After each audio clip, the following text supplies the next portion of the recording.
Assalamualaikum warahmatullahi wabarakatuh. Saya ibunda dari Atala Lutfi Rizal, alumni dari Baitul Hikmah. Nama saya Nurli dan saat ini Ananda sedang belajar di Al-Azhar Kairo.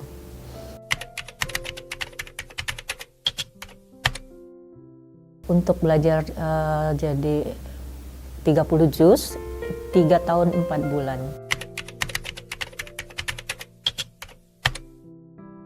Ya, sebetulnya pada saat awal kami hanya tertarik lihat anak-anak sore yang ngaji. Akhirnya coba masuk untuk kelas sore. Tapi kami juga berusaha menanyakan untuk bisa masuk langsung ke Baitul Hikmahnya. Akhirnya dapat dan mulai di sana di tahun pertama itu tidak begitu ada kendala. Di tahun kedua Atala sempat beberapa kali dapat beasiswa di Baitul Hikmah. Terus masuk di tahun ketiga karena ternyata kalau mendidik anak itu kita nggak bisa juga menyerahkan 100% dengan ustadznya. Kita tetap juga harus ada komunikasi dengan anak. Nah, jadi pada satu hari setelah bulan puasa itu hafalan di rumah sudah store sama saya 3 juz. Tapi kok nggak nambah-nambah di kemajuan hafalannya. Jadi saya sempat tanya si abang, "Bang, kenapa ini hafalannya nggak nambah-nambah?" Terus dia kesel gitu, diam. Saya bilang, kalau ditanya orang tua tuh dijawab, "Bang, jangan diam gitu, ada apa?" Nah, tiba-tiba aja Atala itu langsung teriak, "Bunda itu nggak tahu ya, abang itu capek," katanya. "Abang capek, di rumah Bunda suruh hafalin, setoran. Terus di sekolah ngejar ustadznya, mau setoran, ustadznya sibuk, nggak bisa. Jadi abang mau ngapain?" Kata, sampai nangis dia gitu kan. Jadi, "Oh ya," saya bilang, "kalau gitu Bunda minta maaf ya Bang ya. Berarti ya bukan salah abang, berarti salah Bunda," gitu. Akhirnya saya datanglah ke Baitul Hikmah, ketemu dengan wali kelasnya. Kita ngobrol panjang, lebar gitu kan. Nah, terus saya bilang, "Atala ini kalau di rumah, saya itu pantau juga hafalannya gitu, setorannya." Akhirnya sama wali kelasnya, "Baik kita prioritaskan," katanya kan. Udah dari sana akhirnya cepet gitu kan. Kalau kemarin itu masih di juz 18 gitu, nggak pindah-pindah berapa bulan. Akhirnya setelah kita bertemu, kita ngobrol, itu cepet ya. Dan pas ikut ujian, ternyata dia bisa menamatkan 30 juz itu dalam waktu 3 tahun 4 bulan di Baitul Hikmah. Nah, tapi sebelumnya perjuangannya adalah Atala dulu sekolah di satu SD. Dan pada saat di SD IT tersebut hafalannya juga nggak naik-naik. Saya sempat juga tanya ke sekolah tersebut. Ternyata mereka hanya targetnya 3 juz. Di kelas 6 awal saya diskusi sama Atala sama ayahnya juga. Bagaimana kalau total pindah ke Baitul Hikmah biar bisa jadi hafiz, karena nanti kalau usianya makin dewasa abang semakin susah untuk hafal. Dan alhamdulillah Atala memilih untuk jadi hafiz. Jadi Atala itu nggak tamat di SD tersebut, tapi ngambil paket untuk SD-nya. Begitu juga dengan SMP, kita juga ngambil paket. Dan alhamdulillah setelah tamat 30 juz, kami diinformasikan ada program untuk ke Al-Azhar. Akhirnya kami cari informasi tersebut, lalu kami urus, terus kami minta ke Depak untuk verifikasi ijazah paketnya, lalu kami kirim berkasnya. Itu sempat nunggu beberapa bulan, akhirnya diterima sama Depak Pusat, bisa untuk pergi ke Kairo. Akhirnya kami nunggu proses untuk ke Kaironya. Nah, pada saat menunggu itu kan kita harus bayar adminnya untuk ngurus visa dan segala macam, itu kita harus setor 5 juta. Nah, jadi ada sisanya itu sekitar hampir 19 juta lagi. Udah lama, karena udah lama juga kami juga nyaris lupa nih, kayaknya nggak lolos visanya gitu kan. Ternyata di bulan November itu tanggal 12 kami ditelepon, Bunda, Atala bisa berangkat di tanggal 22 November ke Kairo. Pembayaran harus diselesaikan sebelum tanggal 20. Dan pada saat itu bingung gitu, kemana ya cari uang 19 juta, terus juga nggak mungkin Atala pergi sendiri gitu kan, pasti ada yang nganter. Di situ jadi dilema, terus kita diskusi lagi, abang jangan kecil hati. Kalau yang nganter cuma ayah atau bunda aja.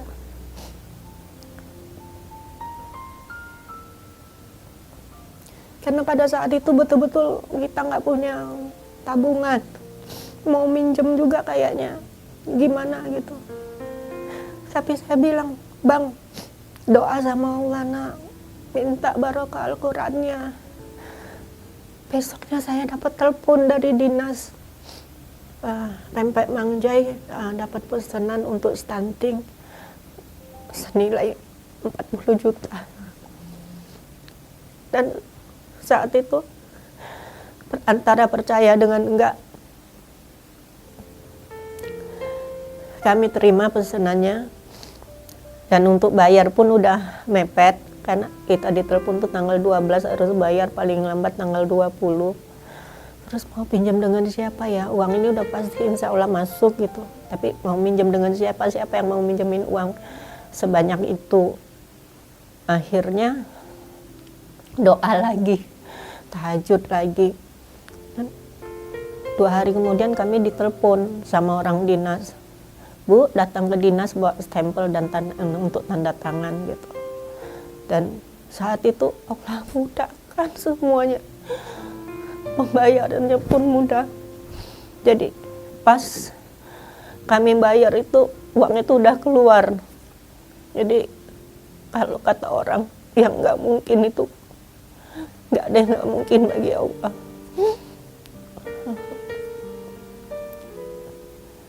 Saya mengingat ini sedih bukan karena apa-apa, karena kami di posisinya pada saat itu betul-betul hanya minta sama Allah.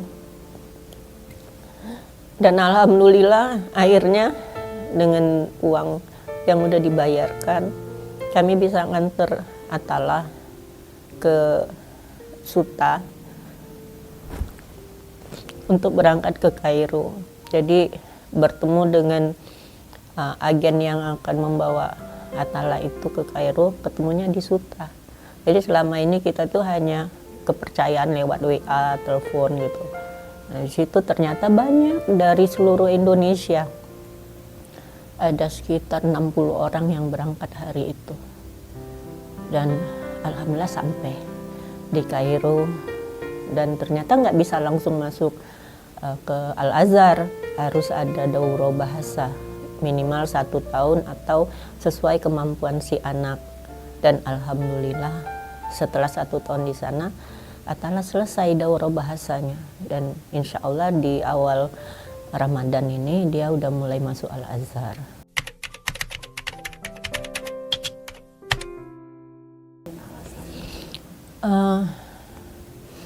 Abang kayaknya lebih tertarik itu di sastra Arabnya.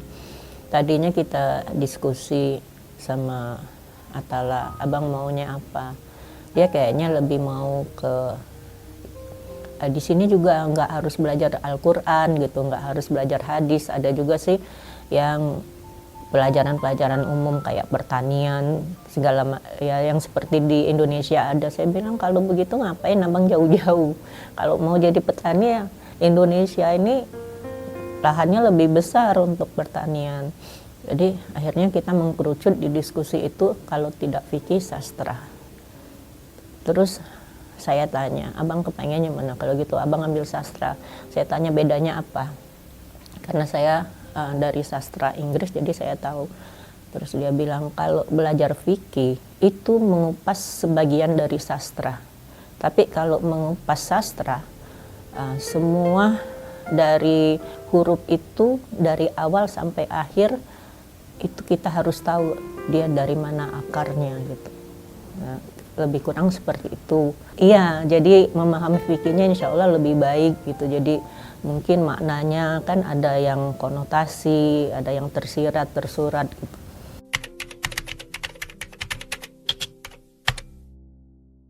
Alhamdulillah baru Atala yang jadi hafiz. Jadi keluarga besar suami itu pendidikannya itu ya udah S3, ya lebih ke pendidikan formal gitu kan. Jadi begitu kita memutuskan Atala berhenti dari SDIT, ya minimal kita menginformasikan walaupun mereka juga nggak bisa istilahnya mencampuri keputusan tersebut. Kenapa harus gini-gini, kan bisa ini. Cuman saya bersikukuhnya untuk menjadi hafiz itu jangan setengah-setengah. Jadi emang harus full, saya bilang gitu. Dan saya pun meluangkan waktu dengan Atala itu untuk selalu setoran gitu. Walaupun dulu bacaannya bagusan saya. Tapi setelah dia paham bagusan dia, malah dia yang sering benerin saya gitu kan untuk tajwid, mahraj gitu. Nah, tapi dengan begitu kita jadi kayak temen gitu, ngobrolin ini bacaan hafalannya gitu kan. Nah, alhamdulillah akhirnya Atala itu malah menjadi inspirasi bagi keluarga besar.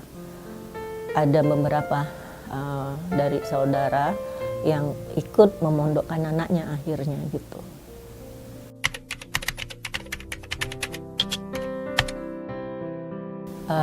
Itu tidak bisa digambarkan dengan kata-kata. Jadi pada saat namanya dipanggil, antara mimpi, iya benar nggak anak saya yang maju ke depan, benar nggak dia hafal 30 juz loh. Begitu orang tuanya disebut untuk maju, di situ air mata juga nggak bisa terbendung gitu kan. Perasaan bahagia, haru, sedih juga. Sedih kenapa nggak lebih awal ya anak saya jadi hafiz. Kenapa di usia dia yang belasan gitu. Kenapa ya umur di bawah 10 tahun dia jadi hafiz. Tapi saya diingatkan kayaknya terlalu egois gitu kan. Kayak menuntut lebih dan lebih tidak bersyukur. Jadi pada saat naik di panggung itu saya benar-benar terharu. Bahwasanya dari seorang ibu yang baca Qurannya ngasal lah gitu ya.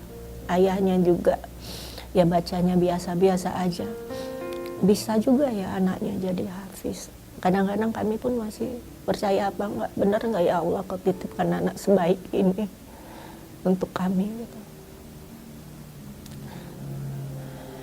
Dan alhamdulillah Atala itu anaknya pejuang. Jadi walaupun susah, sulit, kalau sudah kita bertiga ngambil keputusan, dia hargai itu. Dia bertahan.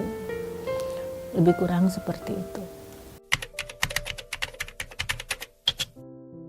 Saya sih berharap dia tetap istiqomah untuk murojaah. Nah, pada saat di Kairo kemarin kan saya tanya, abang kegiatannya sampai jam berapa? Karena anaknya kan lumayan aktif. Dia bilang sebenarnya abang bosen kegiatan sekolahnya itu sampai jam 2 aja. Terus nanti ya kadang diajak main futsal atau ada kegiatan lain. Saya bilang, bang, ilmu itu ada dua. Ada yang diberi gratis, seperti abang mau masuk ke Al-Azhar. Ada yang memang harus berbayar, tapi insya Allah berkahnya lebih berkah yang berbayar. Saya bilang, coba abang cari syekh, tanya-tanya, cari informasi syekh yang bagus untuk ambil ambil sanad. Dan alhamdulillah Atala itu dengan senang hati. Jadi dia setiap 4 kali seminggu dari tempat dia itu ke Darosa belajar sanad. Dan alhamdulillah dia punya target 2 tahun. Sekarang sudah 17 atau 18 yang udah bersanad di sana. separuh, dan dia mau ngejar untuk sampai pas 2 tahun nanti di November ini kalau bisa udah selesai sanatnya.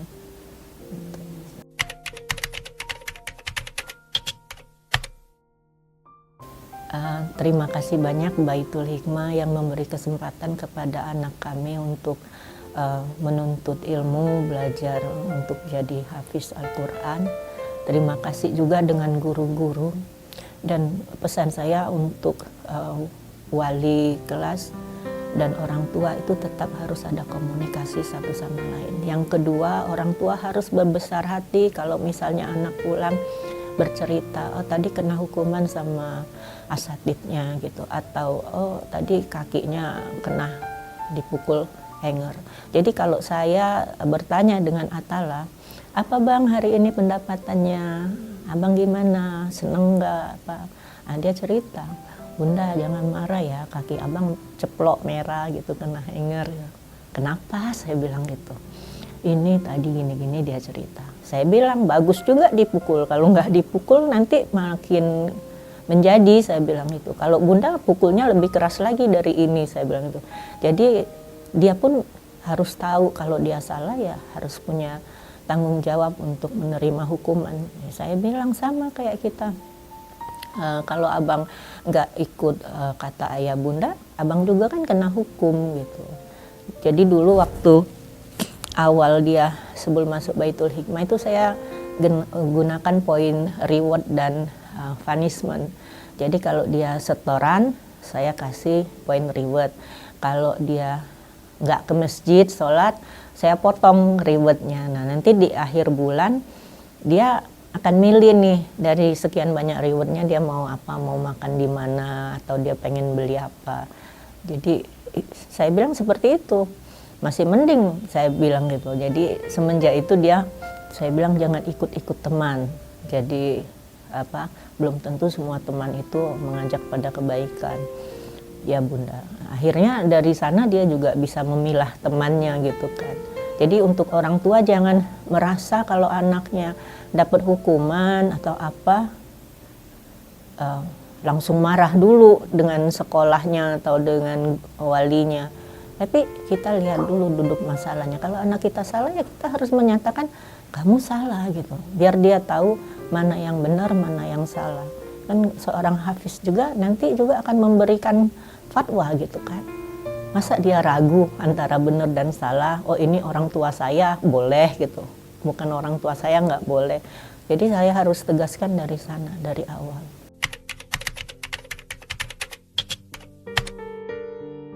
Jangan ragu, sebetulnya rumah tahfiz itu malah membuat anak kita lebih cerdas, lebih kreatif, dan lebih inovatif. Buktinya adalah SD ambil paket, SMP ambil paket. Tapi alhamdulillah begitu ke Kairo, dia punya prestasi juga ternyata di situ. Jadi dari teman-teman yang berangkat seangkatan dia itu, yang bisa mengikuti ujian itu hanya ada beberapa orang karena yang lain belum mencukupi nilainya, jadi harus nunggu berapa bulan lagi.